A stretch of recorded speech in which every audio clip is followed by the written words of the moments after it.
Hi children, in this video we'll be studying about the structure of the nephron and urine formation.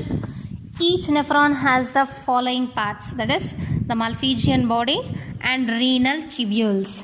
In the Malpighian body, it consists of a blind cup-shaped broader end of nephron called Bowman's capsule and the bunch of fine blood capillaries called glomerulus.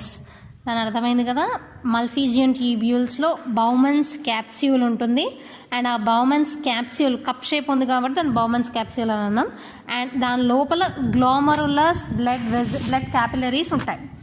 And deferent arteriole enters into the Bowman's capsule and divides into a network of capillaries and comes out of the capsule as efferent arterioles with lesser diameter, and the bunch of capillaries is called glomerulus. And because of the narrower outlet, efferent arteriole pressure exerts in the glomerulus and it functions as a filtration unit. And the Bowman's capsule, which accommodates one glomerulus, is lined by a single layer of squamous epithelial cells called podocyte cells, and there are fine pores between podocyte cells to allow passage of materials filtered out of glomerulus. The next part is renal tubule, and this renal tubule has three parts. Firstly, the proximal convoluted tubule PCT and a loop of Henle, and which is U-shaped, and second one or the last one is distal convoluted tubule. It is also called as DCT. Here the distal convoluted tubule opens into a collecting tube. Collecting tubules form pyramids and calyces which opens into the pelvis. Pelvis leads into the ureter. All the parts of the renal tubule are surrounded by a network of peritubular capillaries formed from efferent arteriole, and the peritubular capillaries join to form renal venule, which joins the other venule to form finally the renal vein. Children, this is the structure of a nephron in which ఇందులో ఏముంటాయినా ఒక Malpighian body, renal tubule ఉంటుంది. Malpighian బాడీలో ఒక Bowman's క్యాప్స్యూల్లో glomerulus ఉంటుంది. గ్లోమరులస్లో రెండు arterioles ఉంటాయి, ఒకటి efferent arteriole, ఇంకొకటి ఇఫరెంట్ ఆర్టీరియోల్. ఎఫరెంట్ ఆర్టీరియోల్ ఏమో దాని సైజు పెద్దగా ఉంటుంది, ఇఫరెంట్ ఆర్టీరియోల్ చిన్నగా ఉంటుంది. అండ్ అది లోపలికి ఎంటర్ అయ్యే క్రమంలో ఇఫరెంట్ ఆర్టీరియోల్ లోపలికి వచ్చే క్రమంలో చిన్న సైజు ఉంటుంది కాబట్టి వేస్ట్ మొత్తం కూడా అక్కడే ఫిల్టర్ అయిపోతుంది అనమాట, గ్లోమరులస్లో ఫిల్టర్ అయిపోతుంది. అండ్ రీనల్ ట్యూబ్యూల్లో మూడు భాగాలు ఉంటాయి, proximal convoluted tubule, loop of Henle's and distal convoluted tubule.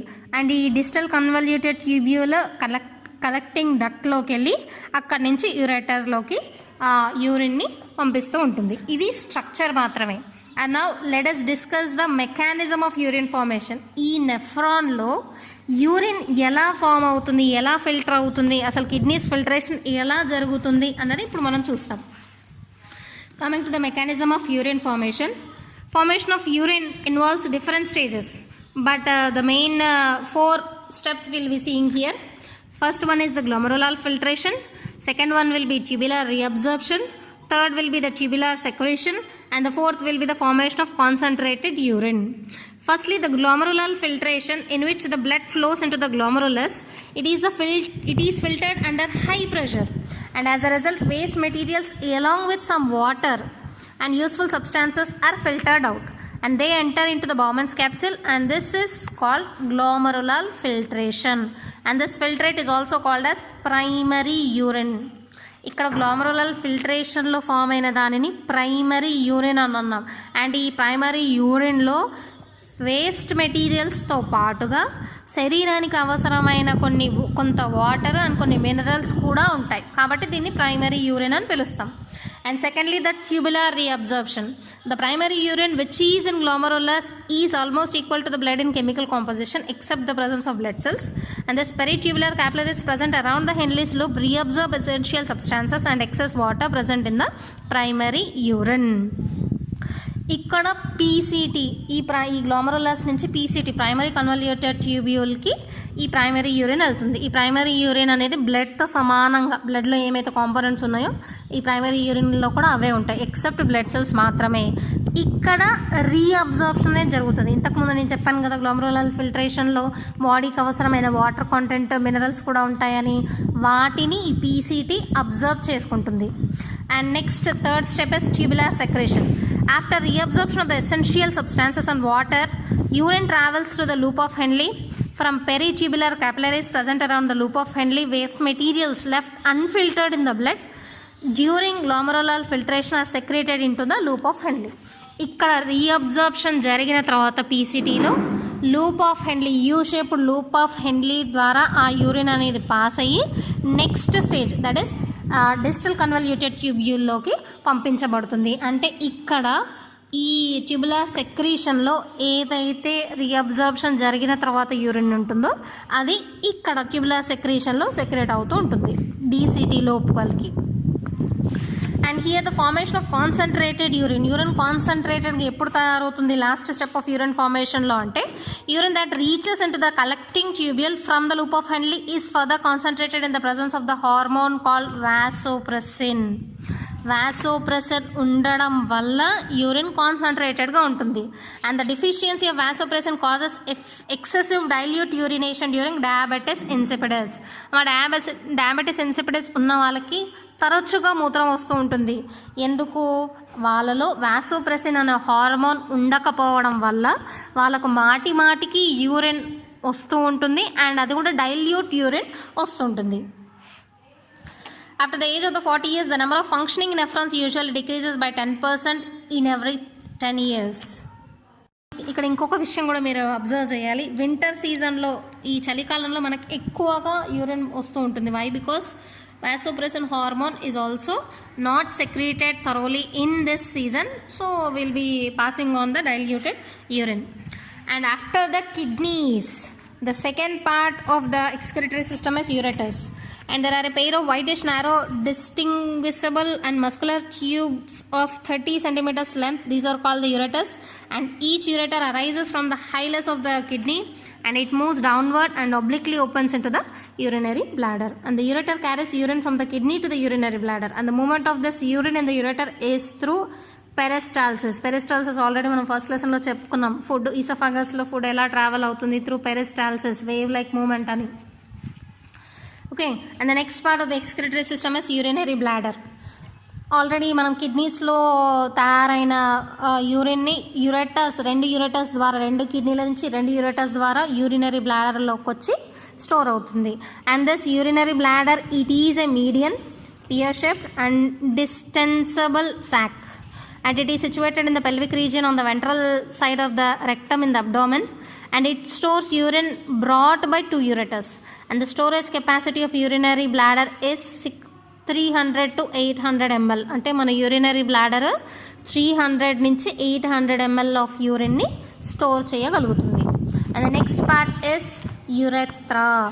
It is a tube that takes urine from urinary bladder to outside, and the opening of urinary bladder into urethra is guarded by a ring of muscles or sphincters, and urethra is 4 centimeters long in females, open to vestibule, and in males it is about 20 centimeters long, and its opening is separate in females, but it is common with the reproductive system in males. Mixturation. Nana, how the urine will be passed out? Let's see. The urine is temporarily stored in the bladder, and there are two sets of circular sphincter muscles in the bladder. When the bladder is filling up, both these sets of muscles are constricted, so the exit is closed. However, as the pressure of the urine increases, the walls of the bladder are stretched, and this triggers off an automatic reflex action which causes the upper sphincter to relax, but the lower sphincter is under the control of the brain. So urine can still be retained until this muscle is relaxed too, and control of urination is not possessed by very young children but is gradually learned. మా రెండు స్ప్లింక్టర్స్ ఉంటాయి నాన్న urinary బ్లాడర్లో. Urine వస్తున్న కొద్దీ first స్ప్లింక్టర్ అనేది control తప్పి stretch అవుతూ ఉంటుంది, కానీ సెకండ్ స్ప్లింక్టర్కి మాత్రం ఆటోమేటిక్ రిఫ్లెక్స్ యాక్షన్ ఉండదు. కాబట్టి లోవర్ స్ప్లింక్టర్ మాత్రం దానికి బ్రెయిన్ కంట్రోల్లో ఉంటుంది. అందుకనే చిన్న పిల్లలు యూరిన్ ఎప్పుడు వస్తే అప్పుడు పోసేస్తూ ఉంటారు, కానీ పెద్ద అయ్యే కొద్ది వాళ్ళు ఏం నేర్చుకుంటారు? టాయిలెట్కి వెళ్తున్నాం, టాయిలెట్ వస్తుంది అని చెప్పడము, అండ్ టాయిలెట్కి ఎక్కడ వెళ్ళాలి ఏంటి అనేది నేర్చుకుంటూ ఉంటారు. And this urge for mixturation occurs when urinary bladder is filled with 300 to 400 ml of urine. and the stretched bladder stimulates nerve endings to develop the reflex. However, the urine can be retained in the urinary bladder till it gets filled up to the maximum capacity of 700 to 800 ml. But at this time, the urge becomes painful and leads to voluntary micturition. ఒక్కోసారి కొంతమందికి ఎంతసేపు ఆపుకోవాలనుకున్నా కొంతమందికి ఆగదు. జనరల్గా 300 to 400 ml of urine రాగానే మనకి యూరిన్కి వెళ్ళాలి అని అనిపిస్తూ ఉంటుంది. కానీ 700 to 800 ml అయ్యేదాకా కూడా మనము ఆగుతుంది. దాని తర్వాత it is not under the control. At this time the urge becomes painful. అంటే బ్లాడర్ ఫుల్ అయ్యే కొద్ది ఏమవుతుంది, కడుపులో నొప్పి వస్తుంది. యూరినరీ బ్లాడర్ ఫుల్ అవుతుంది కాబట్టి యూరిన్ పాస్ చేయకపోతే కడుపులో నొప్పి వస్తుంది. And total amount of the urine excreted per day is about 1.6 to 1.8 liters. And its quantity increases with large intake of fluids like water, fruit juices, and decreases with the, of course, less intake of water. మనం నీరు ఎక్కువ తాగితే ఎక్కువ urine pass చేస్తాం, నీళ్ళు తక్కువగా తాగితే తక్కువ యూరిన్ పాస్ చేస్తుంటాం. And coming to the composition of urine, it is a transparent fluid produced by urinary system, and the composition of normal urine varies considerably depending on several factors. For instance, taking a protein rich diet which result in more formation of urea in the urine. Of course, ఈ composition of urine కూడా మనం ఏ food items తీసుకుంటున్నాము అన్న దాన్ని బట్టి దాని composition మారుతూ ఉంటుంది.